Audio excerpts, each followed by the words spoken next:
ಮಹರ್ಷಿಗಳು ಪ್ರಶ್ನೆ ಮಾಡ್ತಾ ಇದ್ದಂತೆಯೇ ಅದಕ್ಕೆ ಸಂಬಂಧಪಟ್ಟಂತಹ ಇನ್ನೂ ಅನೇಕ ವಿಚಾರಗಳನ್ನು ಅಲ್ಲಿ ವಾಯುದೇವರು ಋಷಿಗಳಿಗಾಗಿ ನಿರೂಪಣೆಯನ್ನು ಮಾಡ್ತಾ ಹೋಗ್ತಾರೆ.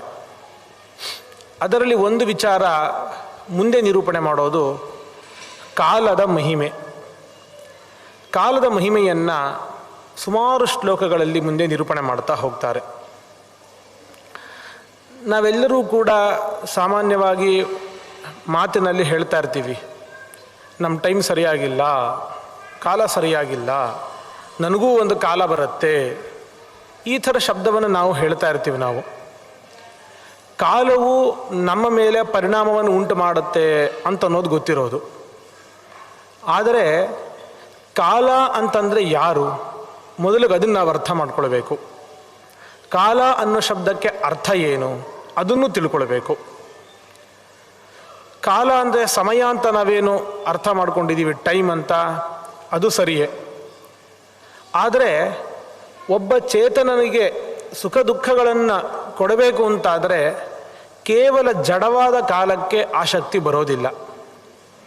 ಯಾವುದೇ ಒಂದು ಜಡ ಪದಾರ್ಥ ಅದು ಜೀವರ ಮೇಲೆ ಪರಿಣಾಮ ಉಂಟು ಮಾಡಬೇಕು ಅಂತಂದರೆ ಅದರ ಒಳಗೆ ಚೇತನ ಇರಲೇಬೇಕು. ಚೇತನ ಇಲ್ಲದೇನೆ ಯಾವುದು ಏನೂ ಕೂಡ ಪರಿಣಾಮವನ್ನು ಉಂಟು ಮಾಡಲಿಕ್ಕೆ ಸಾಧ್ಯ ಇಲ್ಲ.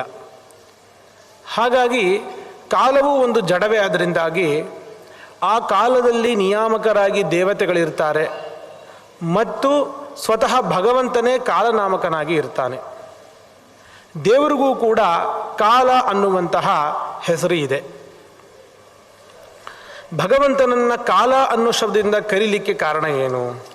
ಅನೇಕ ಕಾರಣಗಳಿವೆ. ನಮಗೆ ನಾವು ಮಾತಾಡುವಂತಹ ಭಾಷೆಯಲ್ಲಿ ಎಲ್ಲೂ ಕೂಡ ಕಾಲ ಅನ್ನೋ ಶಬ್ದವನ್ನು ಈ ಥರ ಅರ್ಥದಲ್ಲಿ, ದೇವರು ಅನ್ನೋ ಅರ್ಥದಲ್ಲಿ ಉಪಯೋಗಿಸೋದಿರೋದಿಲ್ಲ, ನಾವು ಕಂಡಿರೋದಿಲ್ಲ. ಅದರಿಂದಾಗಿ ನಮಗೆ ಇದು ಭಾರಿ ವಿಚಿತ್ರವಾಗಿ ಮೊದಲಿಗೆ ನಮಗೆ ಕಾಣಬಹುದು. ಆದರೆ ಶಾಸ್ತ್ರದಲ್ಲಂತೂ ಬೇಕಾದಷ್ಟು ಕಡೆ ದೇವರು ಅನ್ನೋ ಅರ್ಥದಲ್ಲಿ ಕಾಲ ಶಬ್ದವನ್ನು ಉಪಯೋಗಿಸ್ತಾರೆ. ಈ ಕಾಲ ಅನ್ನೋದಕ್ಕೆ ದೇವರು ಅನ್ನೋ ಅರ್ಥ ಯಾವ ರೀತಿ ಸಿಗುತ್ತೆ? ಅದಕ್ಕೆ ಒಂದು ಸಂಸ್ಕೃತದ ನಿಷ್ಪತ್ತಿಯನ್ನೆಲ್ಲ ಆಚಾರ್ಯರು ತೋರಿಸಿದ್ದಾರೆ. ಕಲಬಂಧನೆ, ಕಲಚ್ಛೇದನೆ, ಕಲಜ್ಞಾನೆ, ಈ ಥರ ಅನೇಕ ಅರ್ಥಗಳು ಇದೆ ಅದಕ್ಕೆ.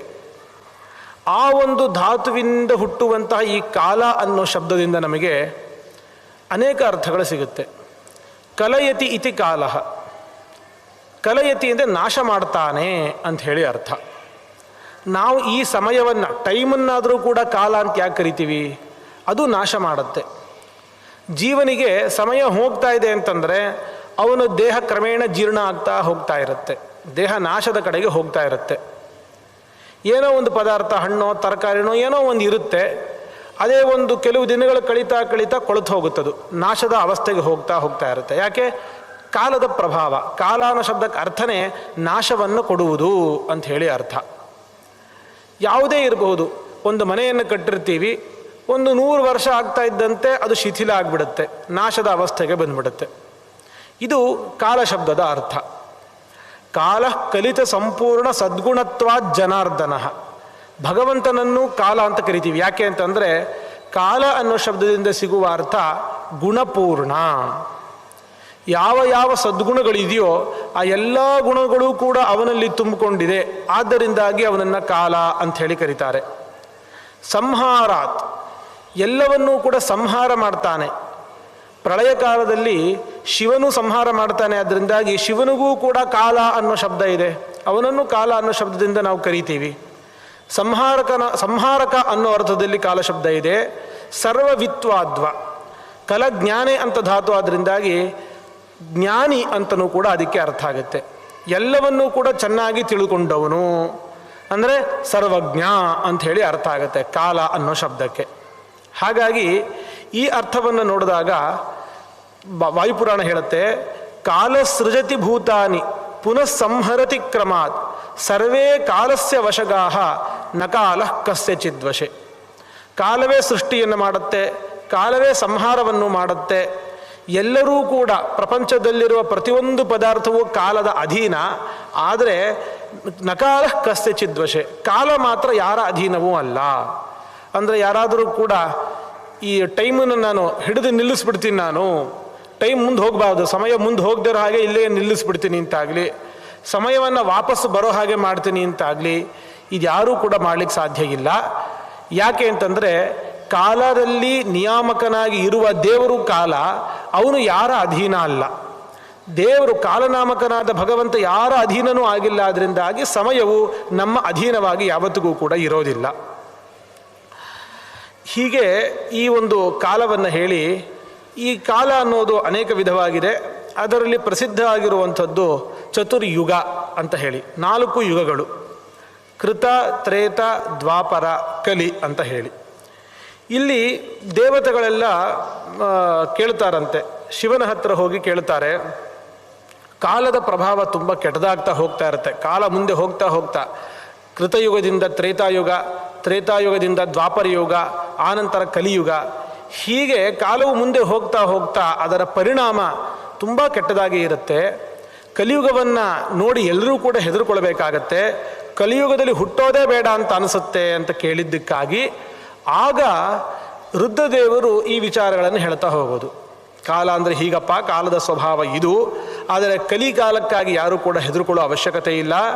ಋಷಯಶ್ಚೈವ ದೇವಾಶ್ಚ ಕಲಿಂ ಪ್ರಾಪ್ಯ ಸುದಾರುಣಂ ತಪಯಿಚ್ಛಂತಿ ಭೂಯಿಷ್ಟಂ ಕರ್ತುಂ ಧರ್ಮಪರಾಯಣಾಃ. ಎಲ್ಲ ಋಷಿಗಳು ದೇವತೆಗಳು ಕಲಿಯುಗಕ್ಕಾಗಿ ಕಾದು ಕಲಿಯುಗದಲ್ಲಿ ಭೂಮಿಯಲ್ಲಿ ಹುಡ್ತಾರಂತೆ. ಋಷಿ ಮುನಿಗಳು ದೇವತೆಗಳು ಕೂಡ ಕಲಿಯುಗದಲ್ಲಿ ಹುಡ್ತಾರೆ.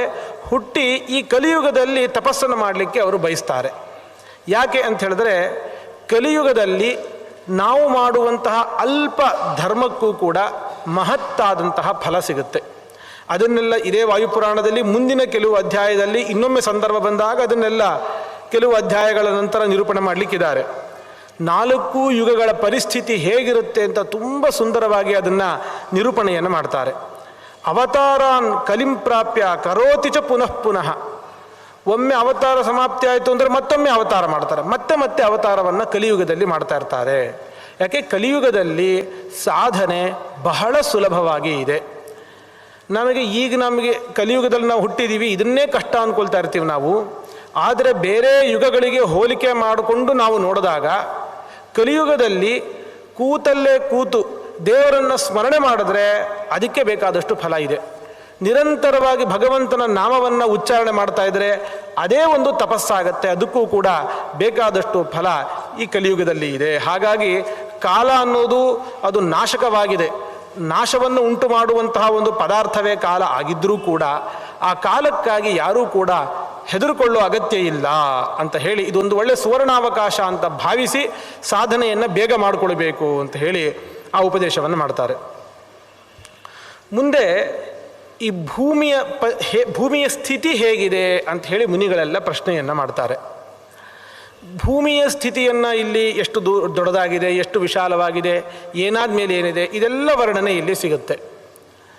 ನಮಗೆ ಇವತ್ತಿಗೆ ಮಕ್ಕಳಿಗೆ ಶಾಲೆಯಲ್ಲಿ ಸಿಗುವಂತಹ ಪಾಠ ಏನು? ವಿಜ್ಞಾನದ ದೃಷ್ಟಿಯಿಂದ ಭೂಮಿ ಅಂದರೆ ಹೇಗಿದೆ, ವಿಶ್ವ ಅಂತಂದರೆ ಏನು, ಯೂನಿವರ್ಸ್, ವಿಶ್ವ ಅಂತಂದರೆ ಯಾವ ರೀತಿಯಾಗಿದೆ, ಈ ನಕ್ಷತ್ರಗಳ ಉತ್ಪತ್ತಿ ಅದು ಎಲ್ಲಿ ಎಷ್ಟು ದೂರದಲ್ಲಿದೆ, ಇದೆಲ್ಲ ನಾವು ಅದರ ಆಧಾರದಲ್ಲಿ ನಾವು ಮಕ್ಕಳಿಗೆ ತಿಳಿಸ್ತೀವಿ.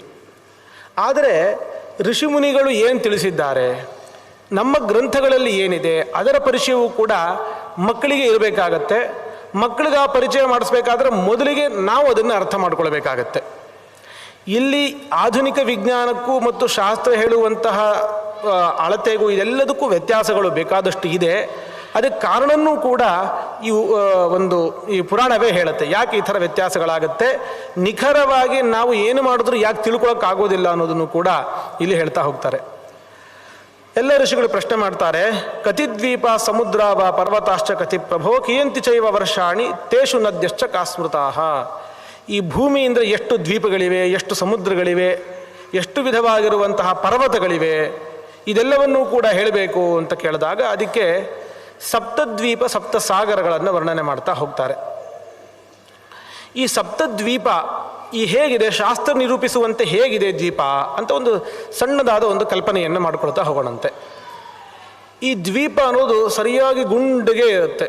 ಸರಿಯಾಗಿ ನಾವು ಅಳತೆ ಮಾಡಿ ರೌಂಡ್ ಹೇಳಿದ್ರೆ ಹೇಗಿರುತ್ತೆ ಹಾಗೆ ಗುಂಡಿಗೆ ದ್ವೀಪ ಇರುತ್ತೆ. ಮೊದಲಿಗೆ ಇರುವಂಥದ್ದು ಜಂಬೂ ದ್ವೀಪ. ಆ ಜಂಬೂ ದ್ವೀಪದ ತುದಿಯಲ್ಲಿ ಇರುವಂಥವರು ನಾವೆಲ್ಲರೂ, ಈ ಭಾರತ ವರ್ಷ ಎಲ್ಲ ಇರೋದು, ನಾವಿರುವಂತಹ ಈ ಸ್ಥಳ ಇರೋದು ಆ ಒಂದು ಜಂಬೂ ದ್ವೀಪದ ತುಟ್ಟ ತುದಿಯಲ್ಲಿ ಇರೋದು. ಹೀಗೆ ಸರ್ಕಲ್ಲಾಗಿ ಏನು ಜಂಬೂ ದ್ವೀಪ ಇದೆ, ಅದರ ಸುತ್ತಲೂ ಕೂಡ ಸರ್ಕಲ್ಲಾಗಿಯೇ ಒಂದು ಸಮುದ್ರ ಇದೆ. ಆ ಸಮುದ್ರ ಮುಗಿದ ನಂತರ ಅದರ ಸುತ್ತಲೂ ಕೂಡ ಇನ್ನೊಂದು ದ್ವೀಪ ಇದೆ. ಅದು ಮುಗಿದ ಮೇಲೆ ಒಂದು ಸಮುದ್ರ, ಒಂದು ದ್ವೀಪ, ಒಂದು ಸಮುದ್ರ, ಒಂದು ದ್ವೀಪ, ಒಂದು ಸಮುದ್ರ, ಒಂದು ದ್ವೀಪ.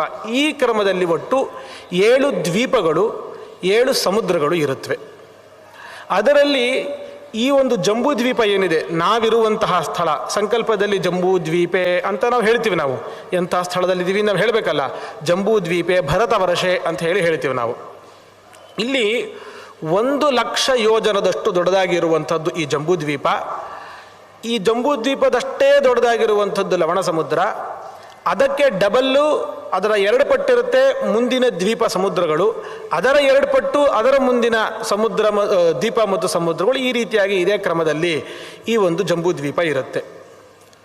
ಈ ಒಂದು ಜಂಬೂ ದ್ವೀಪದಲ್ಲಿ ಮಧ್ಯದಲ್ಲಿ ಇರುವಂಥದ್ದೇ ಒಂದು ಮೇರು ಪರ್ವತ. ಈ ಮೇರು ಪರ್ವತ ಇಡೀ ಬ್ರಹ್ಮಾಂಡಕ್ಕೆ ಅತ್ಯಂತ ಸರಿಯಾಗಿ ಮಧ್ಯದಲ್ಲಿ ಇರುವಂಥದ್ದು ಅಂತಂದರೆ ಅದು ಮೇರು ಪರ್ವತ. ಮೇರು ಪರ್ವತ ಹೇಗಿರುತ್ತೆ ನೋಡಲಿಕ್ಕೆ, ಯಾವ ಆಕಾರದಲ್ಲಿ ಇರುತ್ತೆ? ಮೇರು ಪರ್ವತ ಅದು ಕೆಳಗೆ ಕಮ್ಮಿ ಇರುತ್ತೆ, ಮೇಲೆ ಹೋಗ್ತಾ ಜಾಸ್ತಿ ಆಗುತ್ತೆ.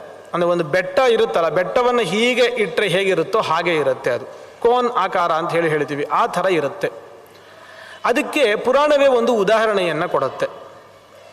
ಈ ಬ್ರಹ್ಮಾಂಡವದು ಪದ್ಮಕೋಶ ಇದ್ದಂತೆ. ಪದ್ಮಕೋಶ, ಈ ಲೋಕಗಳೆಲ್ಲವೂ ಕೂಡ ಪದ್ಮಕೋಶದಿಂದ ಬಂದಿದ್ದು ಅಂತ ಶಾಸ್ತ್ರ ನಿರೂಪಣೆ ಮಾಡುತ್ತೆ.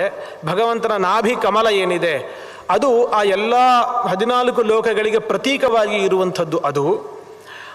ಅದರಲ್ಲಿ ನೀವು ಕಮಲವನ್ನು ನೋಡಿದಾಗ ಕಮಲದ ಮಧ್ಯಭಾಗದಲ್ಲಿ ಮೃದುವಾಗಿ ಇರುವಂತಹ, ಬಂಗಾರದ ಬಣ್ಣದಂತೆ ಇರುವಂತಹ ಒಂದು ಮಧ್ಯದಲ್ಲಿ ಮೃದುವಾಗಿರುವಂಥದ್ದಿರುತ್ತೆ. ಅದು ಕೋನ್ ಆಕಾರದಲ್ಲಿ ಇರುತ್ತೆ, ಮಧ್ಯದಲ್ಲಿ ಇರುತ್ತೆ. ಅದರ ಮೇಲೆ ಕೇಸರಗಳೆಲ್ಲ ಇರುತ್ತೆ. ಹಾಗೆ ಈ ಲೋಕಗಳು ಕಮಲದಂತೆ ಇದ್ದರೆ ಮಧ್ಯದಲ್ಲಿ ಇರುವಂಥದ್ದು ಯಾವುದು ಅಂತಂದರೆ ಅದು ಆ ಮೇರು ಪರ್ವತ.